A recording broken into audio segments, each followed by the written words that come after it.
Shovel this morning? Absolutely? So you don't have to go back and do that, right? Okay, good. Okay, just to see a show of hands, anybody start a project or just gonna get started? Just gonna get started? Okay, all right, because if you're an expert, this is Windows 101, so you might know more than I do. Probably not, but good chance that you'll know more than we're gonna cover here. So, my name's John Ciccone. I've been doing this about 36 years now. In fact, I think I'm going on my 37th year. Worked with several major, currently work for one you'd certainly recognize, and the one before that was a pretty big name too. So, but today I'm going to be Switzerland. So I'm not going to do a commercial for the company I work for. I'm going to try and help you understand Windows. So the name of the seminar is What Your Mother Never Told You, and there's a good chance the reason she never told you is because she never had her windows replaced. Statistically, many people only replace their windows once in their lifetime. You folks, did you replace them yet? No, okay. Some never replace them because they keep moving. So if you're confused and this seems a little bit complex, it's only because it is. Okay, so I'm going to try and clear that up for you. By the way, I want to thank Exterior Solutions by Bradford and Kent for sponsoring this seminar. They're right down at the bottom of the stairs. So let's get started. So I talked about this, going to provide attendees with enough basic information to better navigate your window and door replacement process. And probably going to go about 45 minutes. I'll be here for 15 or 20 minutes afterwards, and I can answer your questions. So why do people replace their windows? Now, who's got leaky windows? Air infiltration coming through? Who's just plain ugly? You got ugly windows. Getting there, right? Okay. How about you're holding them up with a spoon?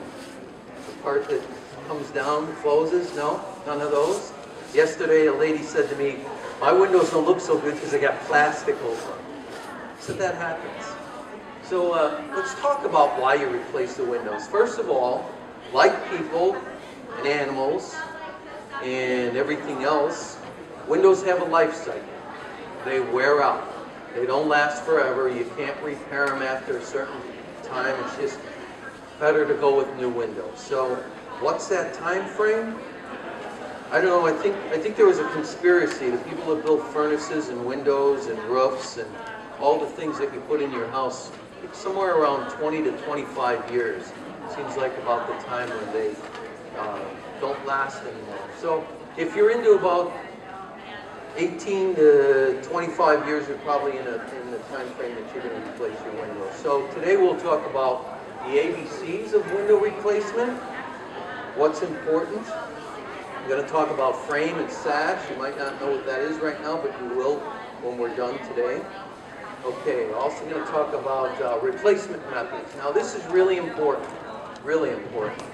And the reason being because when you talk to a contractor and you decide that you're going to get windows from this person, you're going to want to know what type of installation you want. We'll talk about that. Two key replacement methods we'll talk about today. Hello, fellas. So what does it cost? What should I pay? I'll talk a little bit about that. And then finally, how do I get started and how do I finish? Well, the good news is you're getting started. In fact, you're here in the seminar and you'll hear me talk about the first thing you should do is get educated, have some knowledge about what you're doing. Okay, so let's move along. So talked about leaky windows and ugly windows. First three things up on the list are pretty common, pretty much no-brainers. These are the basic reasons why people replace their windows. Because either they don't have a good view because they're frosted up, they got condensation in them, or dust, or they just don't have the view. So you want to bring the outside inside, right? That's one of the key benefits of windows. And in today's homes, they're putting crazy amounts of windows. Some of the whole wall is windows. Light and ventilation, that's important. We want to be able to see out. We want to be able to get fresh air in the homes. We spend a lot of our time indoors in very tight homes because energy costs a lot, so it closes up the home nice and tight. We need to get some fresh air in there, and if your windows don't work properly, you can't get air in the house. And finally, energy efficiency. So furnaces have gotten more efficient, and air conditioners have gotten more efficient, and we've insulated the houses better. So we need better, efficient windows, more efficient windows, high-performance windows. So those are the things you know about, but here's what I want you to consider. I want you to consider the aesthetics of your home and what you want it to look like, because you took windows out that are this big and rectangle, doesn't mean, or a casement, you don't have to put a casement back in that size. Typically that's what you want to do, but you can change the look of your house, and many people do that. So curb appeal and home value are other considerations for what you want to accomplish when you replace windows. Sound attenuation, basically attenuation means we want to keep it quiet. Anybody live near a train? School? Hospital? I'm pretty close to a hospital. They try not to turn the sirens on in a residential neighborhood, but sometimes they have to do that. So you want to have a quiet, peaceful environment. And we'll talk about triple glazed, which is 3 panes of glass. That'll be quieter than probably what you have now, certainly than what you have now. Fade control. Okay, anybody heard of low E? Anybody heard the term low E? Okay, we'll talk about that today. So low E is one way you can protect your furnishings, sofa, your artwork, your paint finish, flooring, all of those things from getting damaged. Now, structural integrity. Here's what you want to remember. Your windows are part of the exterior envelope of the house. Now, I know people don't pay a lot of attention to windows because, hey, I just look through them, but they're a really important part of the envelope of your house. They're between you and the cold, or you and the extreme heat. So you want to make sure that you get a nice tight window, especially if you go bigger. You want it to be energy efficient. But the bigger you go, the more the wind pushes on that window, the more deflection you get, and the more it could leak. Okay? So big windows especially, you want to make sure you get a good replacement window because you don't want air leakage. All right, safety and security. Anybody live near a golf course? Or again, baseball field? Okay, if you did, you might want to consider what's called laminated glass. You don't have to put it all over the house, but it's like your windshield. If a golf ball comes flying at your window, it can break your window, but it won't come through the glass. So if you're at your kitchen table, you won't catch a golf ball in the back of the head. And finally, lines and shades. About, I'm going to guess now, 20 years. One company in particular pioneered, revolutionized the window business by putting shades and blinds between the glass. It's pretty slick stuff, and if you haven't seen it, you should get a look at it. It's incorporated right into the window, and I'll just tell you one of the biggest benefits to it. If you have small children, if you have a dog, if you have allergies, securing and protecting those lines in between your glass, panes of glass, you can still get at them, but it's sealed. They're not going to get as dirty. You're not going to sneeze as much. They're about 200 times less allergens get on the blinds when they're protected in the glass. Okay, so let's get to the good stuff. Some of this is going to be dry, I'll warn you, but it's things you need to know. And probably not something the contractor is going to tell you. Not because they're malicious in how they do things, but they know this so well they forget to explain it. All right. So, first of all, some people don't know what type of windows they have. So we're going to have just a quick lesson. If you have a crank-out window, oftentimes people refer to it as a crank-out window. That's known as a casement, officially known as a casement. Write that down. If you have that type of window, you're going to want to speak intelligently to the contractor you're working with. Awning is basically a casement window, except instead of hinging in a vertical plane, it's hinging in a horizontal plane, and it's open at the bottom, hinged at the top. Now the next window on the right, upper right there, is the double hung. Who has that? Who has a double hung? Who has double hungs in their house? Okay. Now you might have a single hung and not know it, and here's the difference. They'll look the same. In a single hung, the top sash won't go up or down. It's stationary. And in a double hung, both of the sashes will go up and down. Okay. Now, you might have some special shapes, be it a half round or a quarter circle, something with a radius above your front door, big picture window with a radius. The good news about those windows, they look great. Really can make your house look beautiful. Bad news, they're really expensive. Sure.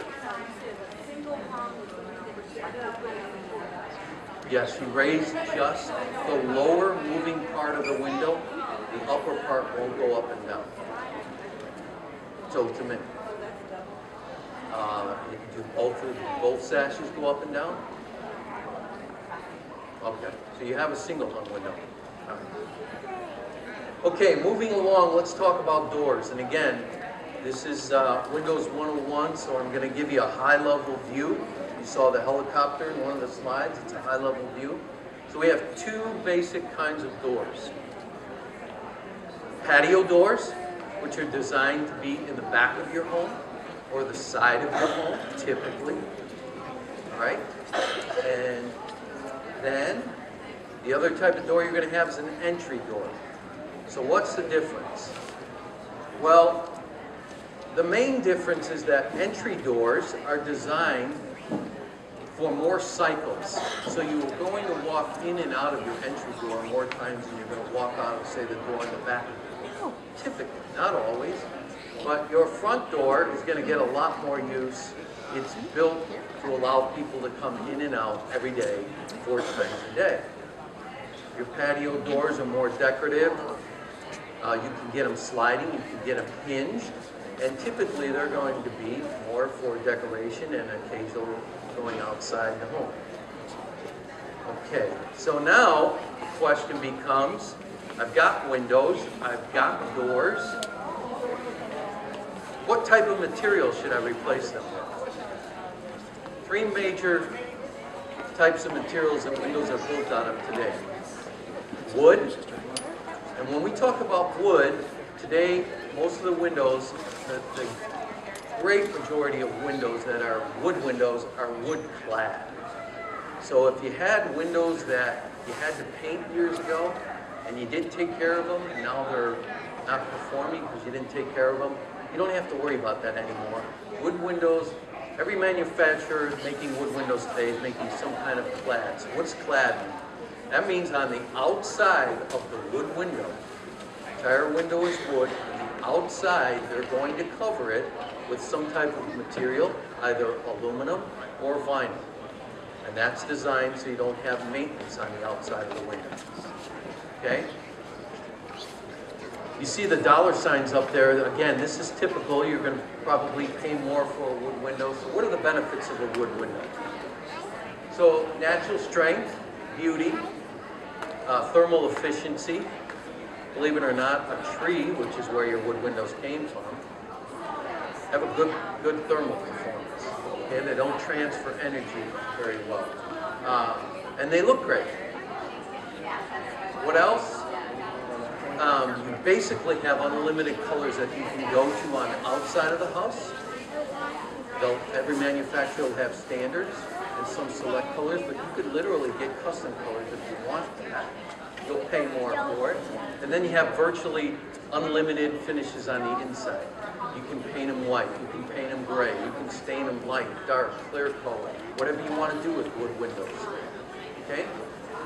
And they're generally accepted as the top-of-the-line product, at least in this area. In the Chicago market, wood windows are really viewed as the top of the line. Let's talk now about fiberglass. Fiberglass is the newest material to come into windows, probably about 15, 20 years old. Very strong and stable material. Expands and contracts at the rate of glass. That makes the window very stable and very strong. A piece of fiberglass of the window in a fiberglass window will be very hard to bend it. Okay, a little bit more costly, a little bit less costly than wood, a little bit more costly than vinyl. I talked about the strength and stability of fiberglass. Again, you're going to have limited colors, less colors than wood. And then finally, let's move on down to vinyl. So again, this is a synthetic product. Very popular due to price and the installation method that's generally associated with vinyl windows. We'll talk about that in a little bit. Not as strong and as stable as fiberglass and wood. All right. Any questions on that before we move along? Yes, sir.